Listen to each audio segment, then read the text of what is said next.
What's going on, guys? Hope you've been feeling the spirit lately. Today I'm going to help you become a better bow hunter. So a lot of people that I've watched online have a tendency to be in a tree stand hunting, or even some people on the ground, and they have a tendency to focus so much on having that perfect form that I've seen people stand in a tree stand and try to go like that and shoot straight down like that, and that changes so much. Just that doing this and trying to get that perfect form is dang near impossible, and it has to be such a perfect scenario. You have to be almost eye level with the animal you're shooting at, or it completely changes your sight picture.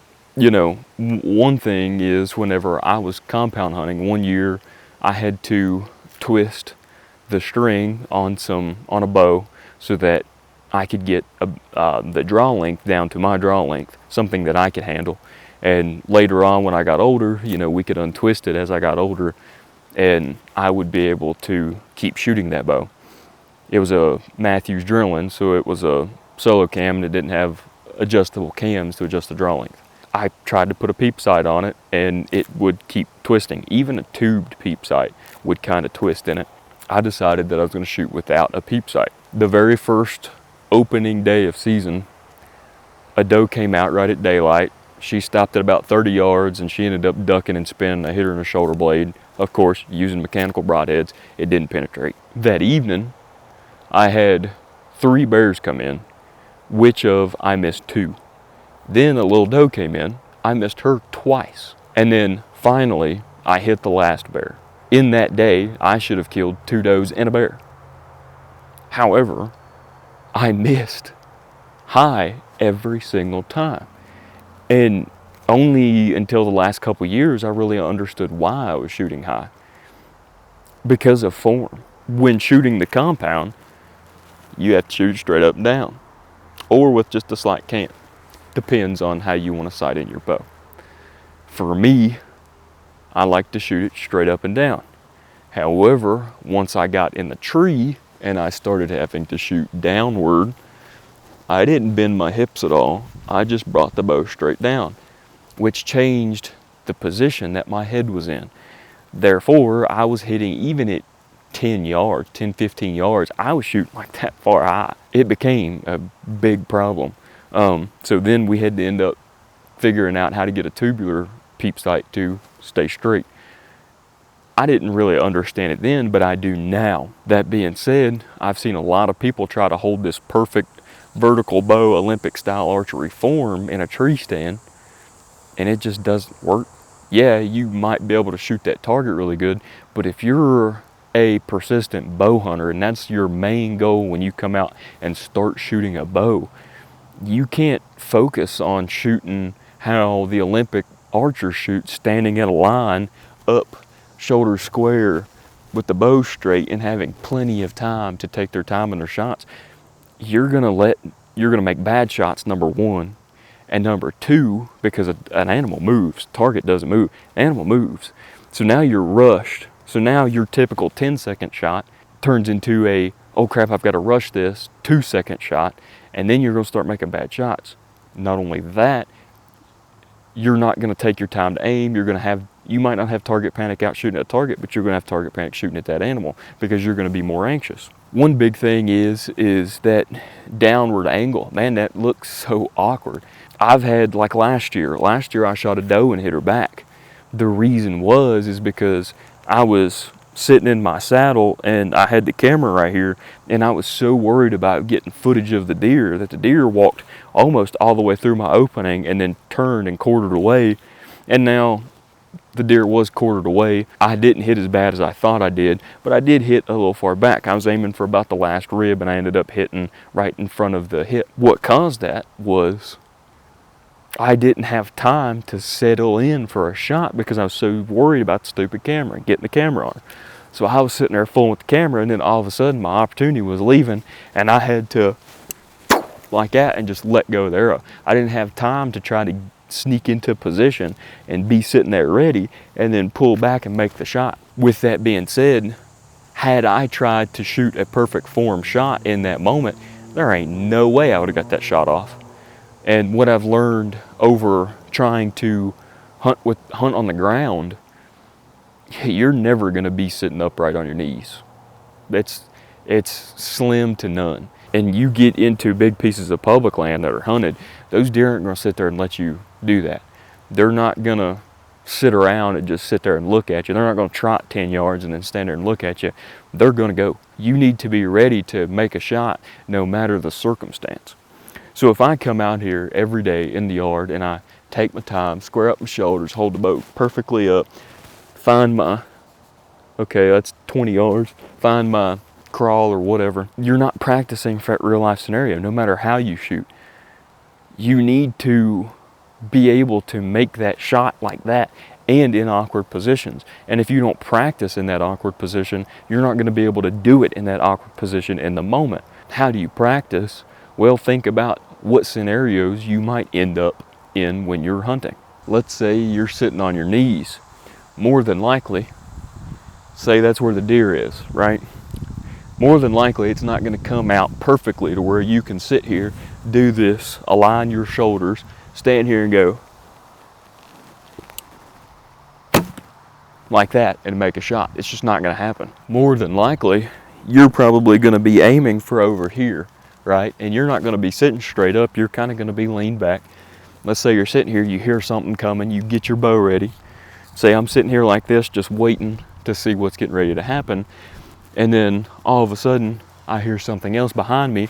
Say that was the first one was probably a doe or something. I hear something move behind me and I look like this and oh, there's the deer. Now what are you gonna do? You don't have time to sit here and go like that. It's just not gonna happen. I mean, it could, you never know, but 99 times out of 100, it's not gonna happen that way. So say I'm here like this and then I look and see the deer. He might be looking right at me. So now what do? Well, I'm just gonna have to sit here and wait. And then say he finally starts to move or move his head. I don't have time to spin and shoot. I have to shoot from this angle right here. I'm gonna have to shoot with my shoulders facing this way. And I'm gonna have to spin and hunker down and cant that bow so that I can make that shot. And if you haven't practiced in that situation, you're not going to be able to do it whenever it comes up. So if I don't come out here and every now and then sit down on my knees and shoot at different angles and various angles and, you know, maybe climb up in a tree or, you know, I've got a big bank up here beside my target, I could climb up that bank and shoot down and, you know, have some experience shooting down like that because, you know, you might be shooting downhill on the ground or anything like that. In this scenario, say the deer came out behind me like that, I've practiced this shot a million times. So in that, what I'll be able to do when that experience comes up is whenever, as soon as that deer turns and looks the other way or gives me an opportunity to shoot, I'll be able to spin and make that shot. And that shot was perfect. Both of those shots are a dead deer any day of the week. On top of that fact, for those of you with 3D targets, and most of the time if you're a bow hunter, you're gonna have a 3D target, you're also not gonna have a broadside shot every time either. You might not have a clear shot every time either. So if you have the ability to practice this way, this will make you so much more confident and so much more prepared for that moment of anticipation.